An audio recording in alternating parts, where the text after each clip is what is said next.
নমস্কাৰ পুনৰ এটা নতুন ভিডিঅ'লৈ আপোনালোকক স্বাগতম জনাইছোঁ। আজি আমি আলোচনা কৰিব লৈছোঁ সাধাৰণ জ্ঞান সিৰিজৰ পাৰ্ট 10। আপোনালোকে এই ভিডিঅ' সিৰিজসমূহৰ PDF টেলিগ্ৰামত পাই যাব আৰু টেলিগ্ৰামৰ লিংক ডেছক্ৰিপশ্যনত দিয়া আছে। আজিৰ প্ৰথম প্ৰশ্নটো হৈছে India is a secular state because we have, অৰ্থাৎ ভাৰত এখন ধৰ্মনিৰপেক্ষ দেশ হয় কিয়নো ইয়াৰ অপশ্যন বিটো হ'ব এনিৱান কেন পাৰফৰ্ম এনি ৰিলিজন, অৰ্থাৎ ভাৰতবৰ্ষৰ এজন নাগৰিকে নিজৰ ইচ্ছামতে যিকোনো ধৰণৰ ধৰ্ম গ্ৰহণ কৰিব পাৰে।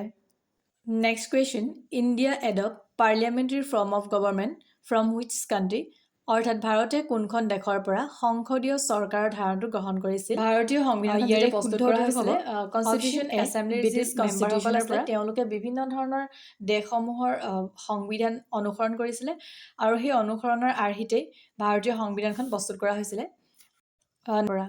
Next question, who is the longest serving prime minister of India, অৰ্থাৎ ভাৰতৰ আটাইতকৈ বেছি কাৰ্যকাল শাসন কৰা প্ৰধানমন্ত্ৰীগৰাকী কোন?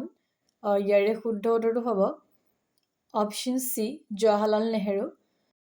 আমি সকলোৱে জানো জৱাহৰলাল নেহেৰু প্ৰথমগৰাকী স্বাধীন ভাৰতৰ প্ৰধানমন্ত্ৰী আছিলে। তেওঁৰ 16 years 286 days PM হিচাপে কাৰ্যনিৰ্বাহ কৰিছিলে। ইয়াৰ পিছতে যদি চাওঁ আমি ছেকেণ্ড লংগেষ্ট ছাৰ্ভিং PM তেতিয়াহ'লে হ'ব ইন্দিৰা গান্ধী, থাৰ্ড লংগেষ্ট হ'লে মনমোহন সিং হ'ব। Next question, who is the shortest serving prime minister of India, অৰ্থাৎ ভাৰতৰ আটাইতকৈ কম কাৰ্যকাল থকা প্ৰধানমন্ত্ৰীগৰাকী কোন আছিলে? ইয়াৰে শুদ্ধ উত্তৰটো হ'ব অপশ্যন ডি চৰণ সিং। তেখেতৰ কাৰ্যকাল আছিলে কেৱল 170 days। Next question, what is the India's rank in global employees health survey report 2023, অৰ্থাৎ গ্ল'বেল এমপ্লয়ী হেল্থ ছাৰ্ভে অনুসৰি ভাৰতৰ স্থান কিমান? ইয়াৰে শুদ্ধ উত্তৰটো হ'ব অপশ্যন বি ছেকেণ্ড হয় আৰু এই ৰিপৰ্টটো পাব্লিছ কৰিছে মেকেঞ্চি হেল্থ ইনষ্টিটিউটে। যদি আমি চাওঁ একেবাৰে ৱৰ্ষ্ট ৰেংকত আছে জাপান আৰু একেবাৰে টপ ৰেংকত আছে Turkey. Next question, matches the following one. ইয়াৰে অপশ্যন এ উত্তৰাখণ্ডৰ ৰামায়ণ। উত্তৰাখণ্ডৰ ৰামায়ণ শংকৰদেৱৰ দ্বাৰা অনুবাদ কৰা হৈছিলে। আদিকাণ্ডৰ ৰামায়ণ মাধৱদেৱৰ দ্বাৰা অনুবাদ কৰা হৈছিল আৰু সপ্তকাণ্ডৰ ৰামায়ণখন মাধৱ কন্দলীৰ দ্বাৰা অসমীয়ালৈ অনুবাদ কৰা হৈছিল।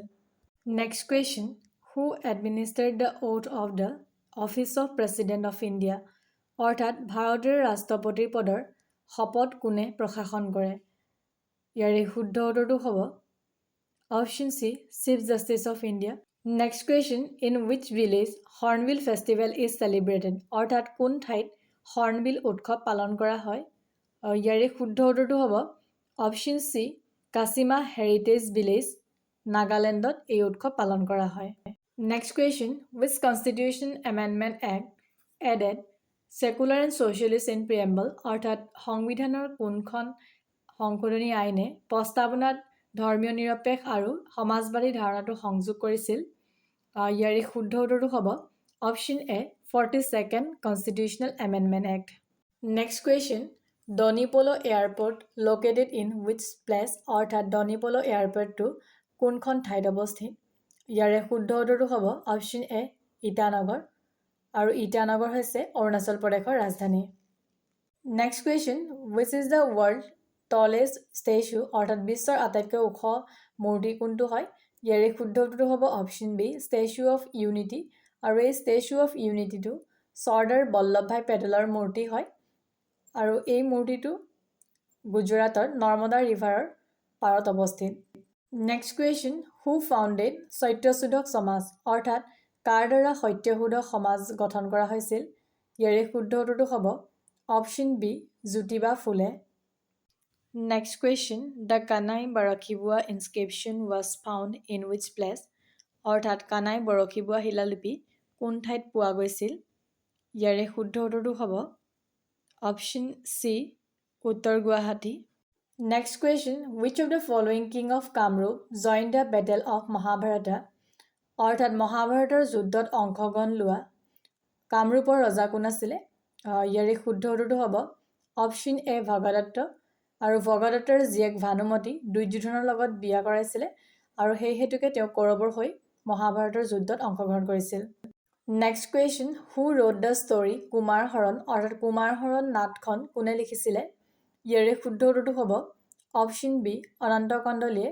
আৰু এই কুমাৰ হৰণ নাটত ঊষা অনিৰুদ্ধৰ কাহিনী বৰ্ণনা কৰা হৈছিল।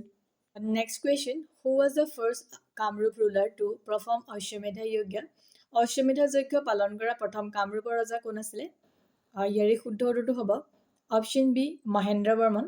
এই অশ্বমেধ যজ্ঞত কি কৰে, এটা ঘোঁৰা যজ্ঞ কৰি এৰি দিয়া হয় আৰু ঘোঁৰাটো যোনে ৰাখিব চেষ্টা কৰে তেওঁলোকৰ লগতে যুদ্ধ কৰা হয়। যদি আপোনালোকে ৰামায়ণত চাই, ৰামায়ণত দেখিব যে ৰামে যেতিয়া অশ্বমেধ যজ্ঞ কৰি ঘোঁৰা এটা এৰি দিছিলে আৰু সেই ঘোঁৰাটো লৱ কুশে ৰাখিছিলে আৰু তাৰপিছত লৱ কুশৰ লগত যুদ্ধ আৰম্ভণি হৈছিলে। Next question, who was the ruler of Kachari kingdom when British annex Kachari kingdom under doctrine of lapse? অৰ্থাৎ ব্ৰিটিছে কছাৰী ৰাজ্য ডক্ট্ৰিন অফ লেপছৰ জৰিয়তে অধিকাৰ কৰাৰ সময়ত কছাৰী ৰজা কোন আছিলে? ইয়াৰে শুদ্ধ উত্তৰটো হ'ব অপশ্যন এ গোবিন্দ চন্দ্ৰ। মনত ৰাখিব, কছাৰী ৰাজ্য 1828 চনত ব্ৰিটিছে দখল কৰিছিলে। Next question, when was the first Moamoria rebellion took place? অৰ্থাৎ প্ৰথম মোৱামৰীয়া বিদ্ৰোহ কেতিয়া আৰম্ভ হৈছিলে? ইয়াৰে শুদ্ধ উত্তৰটো হ'ব অপশ্যন বি 1769ত। Next question, who was the Ahom king during first Moamoria rebellion? অৰ্থাৎ প্ৰথম মোৱামৰীয়া বিদ্ৰোহৰ সময়ত আহোমৰ ৰজা কোন আছিলে? ইয়াৰে শুদ্ধ উত্তৰটো হ'ব option B Lakshmi Singha. Next question, Pobitora wild life sanctuary is located in which district of Assam? অৰ্থাৎ পবিতৰা অভয়াৰণ্য অসমৰ কোনখন জিলাত অৱস্থিত? ইয়াৰে শুদ্ধ উত্তৰটো হ'ব option D Morigaon district. Next question, who was known as iron man of Assam? অৰ্থাৎ অসমৰ লৌহৰ মানৱ কাক আখ্যা দিয়া হয়? ইয়াৰে শুদ্ধ উত্তৰটো হ'ব অপশ্যন এ বিষ্ণুৰাম মেধি।